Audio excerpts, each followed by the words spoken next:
Many are mourning the loss of Senator McCain here at home. News 2's Martin Staunton spoke to several people today who are remembering his legacy. Martin.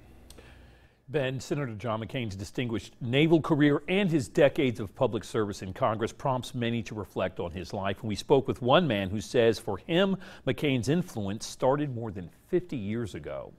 Pete McVoy says he was a child when he was first inspired by John McCain. I remember when he came home from Vietnam after his 5.5 years in Hanoi Hilton. And I was a little guy. I wanted to go to the Naval Academy in part based on his experience.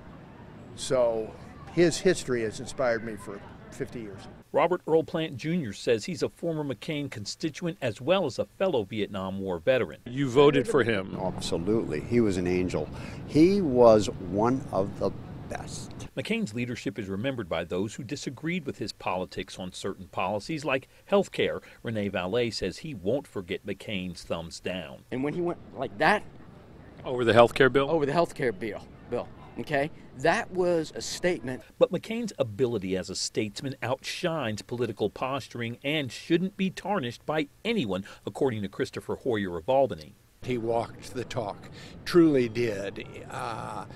And to have that diminished in any way by other public officials is a deep sadness for the nation. McCain had an uncommon ability to bridge party divide. We asked 1st District Congressman Buddy Carter what part of McCain's legacy he hopes to keep alive in Washington. It's truly to put country first. I think that he was one who truly thought about what is best for our country. He did the kinds of things I think American leaders need to do and don't do nearly often enough.